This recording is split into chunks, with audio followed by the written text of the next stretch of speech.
Assalamualaikum warahmatullahi wabarakatuh. Perkenalkan, nama saya Rihayatul Rahmania.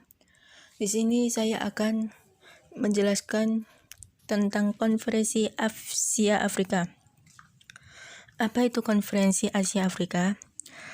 Konferensi Asia Afrika atau yang biasa disingkat dengan KAA adalah sebuah konferensi antara negara-negara Asia dan Afrika yang kebanyakan baru saja memperoleh kemerdekaan.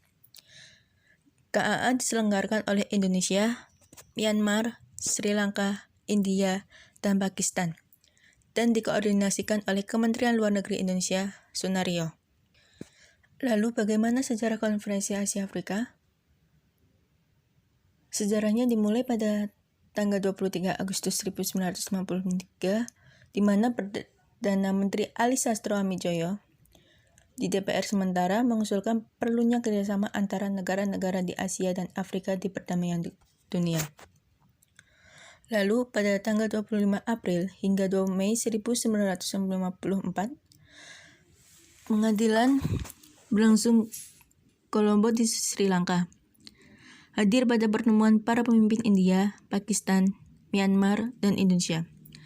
Dalam konferensi ini, Indonesia mengusulkan perlunya setiap konferensi Asia Afrika. Pada tanggal 28 hingga 29 Desember 1954, untuk menyelesaikan ide masalah percobaan Asia Afrika yang diselenggarakan Pengadilan Bogor. Dalam uji coba ini, dirumuskan cara lebih rinci tentang tujuan persidangan serta siapa yang akan diundang. Pada tanggal 18 hingga 24 April 1955, Konferensi Asia Afrika berlangsung di Gedung Merdeka, Bandung. Sidang ini diresmikan oleh Presiden Soekarno dan dipimpin oleh Perdana Menteri Ali Sastro Amidjojo. Hasil uji coba ini dalam bentuk perjanjian yang dikenal sebagai Prinsip 10 Bandung. Latar belakang Konferensi Asia Afrika. Politik luar negeri Indonesia adalah bebas aktif. Bebas artinya bangsa Indonesia tidak memihak pada salah satu blok yang ada di dunia. Jadi, bangsa Indonesia berhak bersahabatan dengan negara manapun asal tanpa ada unsur ikatan tertentu. Bebas juga berarti bahwa bangsa Indonesia mempunyai cara sendiri dalam menanggapi masalah internasional. Sedangkan aktif berarti bahwa bangsa Indonesia secara aktif ikut mengusahakan terwujudnya perdamaian dunia. Negara Indonesia memilih sifat politik luar negerinya bebas aktif sebab setelah Perang Dunia II berakhir, dunia telah muncul dua kekuatan adidaya baru yang saling berhadapan, yaitu negara Amerika Serikat dan Uni Soviet. Amerika Serikat memelopori berdirinya blok barat atau blok kapitalis, sedangkan Uni Soviet memelopori kemunculan blok timur atau blok sosialis. Setelah Perang Dunia II berakhir, banyak negara di Asia Afrika yang berhasil mencapai kemerdekaan. Di antaranya adalah India, Indonesia, Filipina, Pakistan, Myanmar, Sri Lanka, Vietnam, dan Libya. Sementara itu, masih banyak pula negara yang berada di kawasan Asia dan Afrika belum dapat mencapai kemerdekaan. Bangsa-bangsa di Asia dan Afrika yang telah merdeka tersebut tidak melupakan masa lampaunya. Mereka tetap merasa senasib dan sependeritaan. Lebih-lebih apabila mengingat masih banyak negara di Asia dan Afrika yang belum merdeka. Rasa setia kawan itu dicetuskan dalam Konferensi Asia Afrika. Terwujudnya Konferensi Asia Afrika didahului oleh dua konferensi. Yang pertama, Konferensi Colombo dan Konferensi Bogor. Konferensi Colombo atau Konferensi Pancanegara I diselenggarakan pada tanggal 28 April hingga 2 Mei 1954 di ibu kota Sri Lanka. 5 negara yang hadir sekaligus akan menjadi sponsor KAA adalah yang pertama Indonesia, diwakili oleh Perdana Menteri Ali Sastro Amidjojo. Kedua India, diwakili oleh Perdana Menteri Sri Pandit Jawaharlal Nehru. Yang ketiga Pakistan, diwakili oleh Perdana Menteri Muhammad Ali Jinnah. Yang keempat Myanmar, diwakili oleh Perdana Menteri UNU. Dan yang terakhir Sri Lanka, diwakili oleh Perdana Menteri Sri John Kotelawah. Dalam konferensi ini, Indonesia mengusulkan agar diadakan konferensi yang lebih luas jangkauannya. Tidak hanya negara-negara Asia, tetapi juga beberapa negara Afrika. Gagasan ini disambut positif dan Perdana Menteri Ali Sastroamidjojo mendapat mandat untuk menjajaki kemungkinan dilaksanakan konferensi Asia Afrika. Dalam konferensi ini diputuskan bahwa Indochina harus dimerdekakan dari penjajahan Prancis, menuntut kemerdekaan bagi Tunisia dan Maroko, serta menyetujui dan mengusahakan adanya konferensi Asia Afrika dan memilih Indonesia sebagai penyelenggara. Selanjutnya, Konferensi Bogor atau Konferensi Pancanegara II. Konferensi ini diselenggarakan pada tanggal 28 hingga 31 Desember 1954 di Bogor. Konferensi ini merupakan kelanjutan dari Konferensi Kolombo, di mana negara-negara sponsor akan mengevaluasi hasil penjajakan Indonesia dalam mempersiapkan KAA.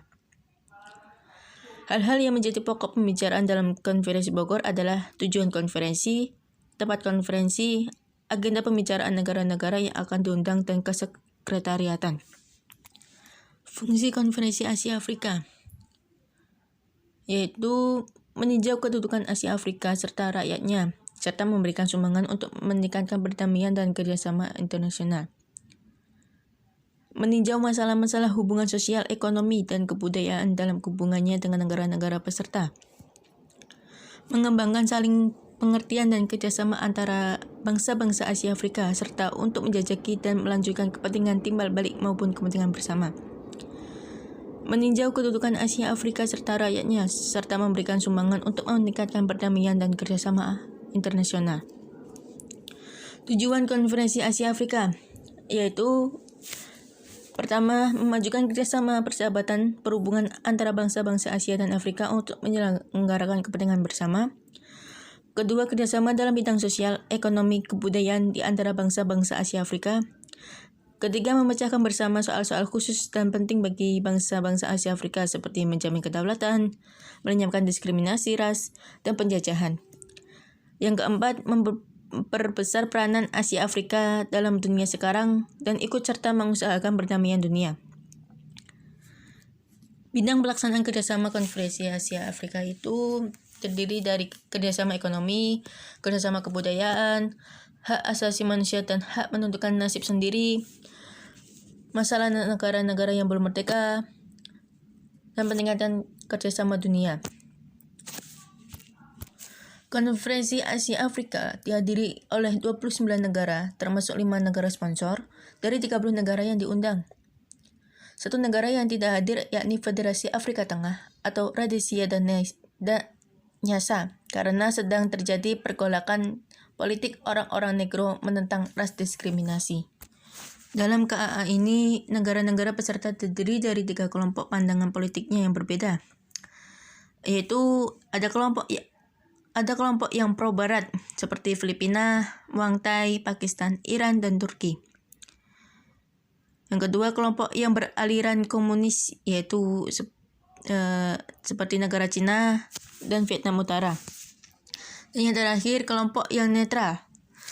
Contohnya India, Myanmar, Sri Lanka, dan Indonesia. Hasil Konferensi Asia Afrika.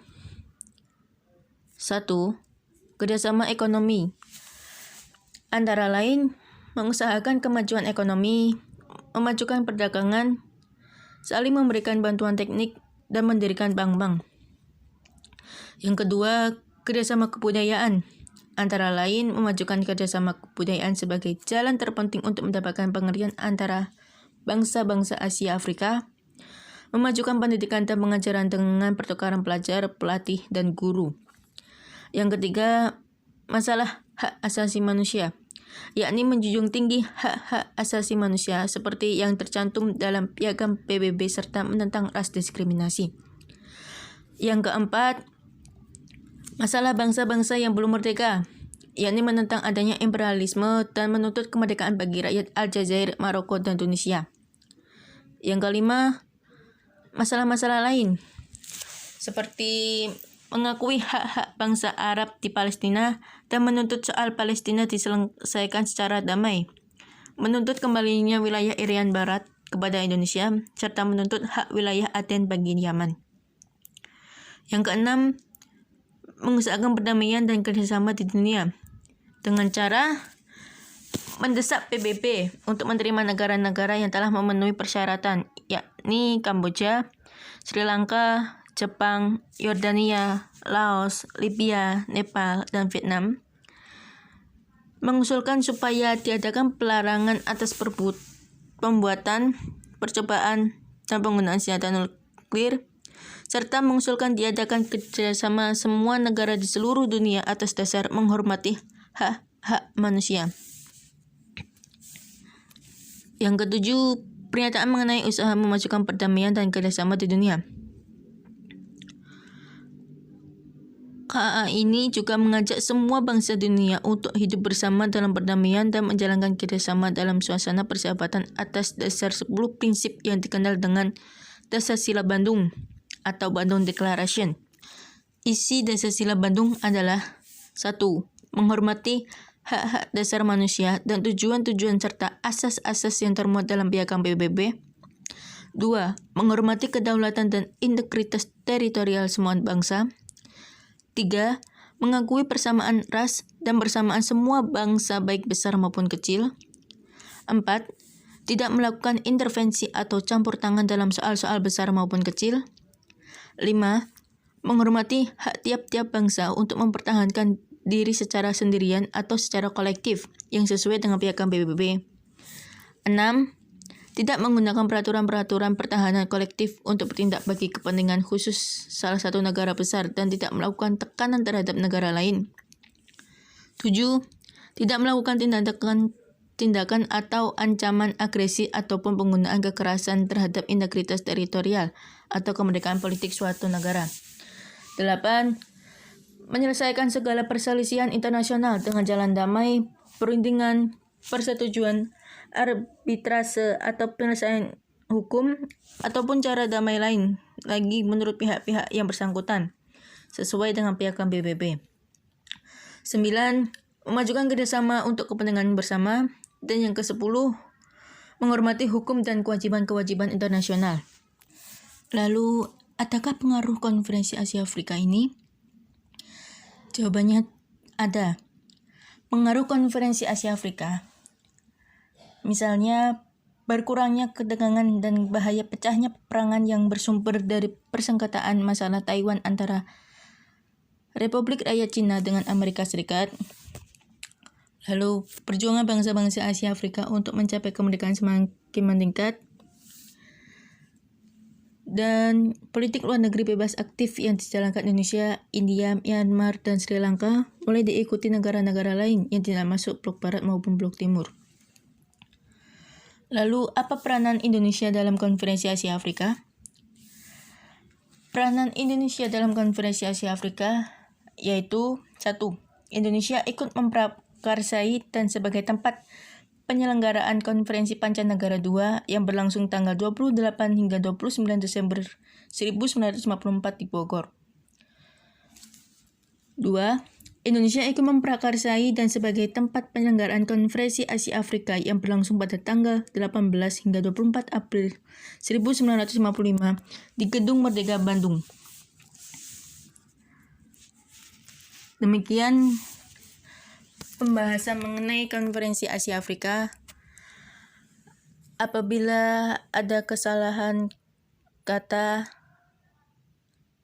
atau pengucapan, saya minta maaf yang sebesar-besarnya. Sekian, wassalamualaikum warahmatullahi wabarakatuh.